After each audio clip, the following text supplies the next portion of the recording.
మరి పల్నాడు జిల్లా నర్సరాపేట ముఖద్వారం నుంచి 20 ఏళ్ల తర్వాత తెలుగుదేశం పార్టీ జెండా ఎగరేయటానికి నాకు అవకాశం ఇచ్చిన నారా చంద్రబాబు నాయుడు గారికి ధన్యవాదాలు తెలియజేస్తూ,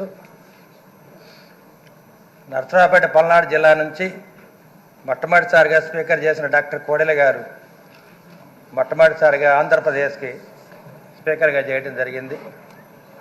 అటువంటి పల్నాడు గడ్డ నుంచి మళ్ళీ ఎమ్మెల్యే ఎన్నికై మా నర్సరాపేట ప్రజల గుండె చప్పుడు ఈ అరవింద్ బాబుని తెలియజేయటానికి అసెంబ్లీకి వచ్చి అధ్యక్ష అనే అవకాశం నాకు కల్పించిన నారా చంద్రబాబు నాయుడు గారికి, అదేవిధంగా మా పల్నాడు జిల్లా అధ్యక్షులు జీవి ఆంజలి గారికి ఇటువంటి సువర్ణ అవకాశం నాకు ఇచ్చినందుకు నర్సరాపేట ప్రజలందరూ కూడా ధన్యవాదాలు తెలియజేస్తూ, నేనైతే ఒక డాక్టర్గా ప్రజాసేవ చేశాను, అదేవిధంగా ఒక ఎమ్మెల్యేగా పల్నాడు జిల్లా వాసులందరూ కూడా అండగా ఉండి ఒక నీతి నిజాయితీ కృషి పట్టుదల ఓర్పుతోటి అందరికీ అండగా ఉండాలని చెప్పి కోరికతోటి వాళ్ళకు రాజకీయ నాయకుడిగా అసెంబ్లీకి రావడం జరిగింది అధ్యక్ష.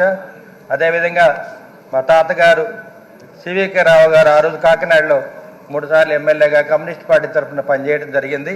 వారి వారసుడిగా వారసత్వం నిలబెడటానికి ప్రజల కోరిక మేరకు ప్రజలకు అండగా ఉండటానికి నేను అసెంబ్లీకి రావడం జరిగింది అధ్యక్ష.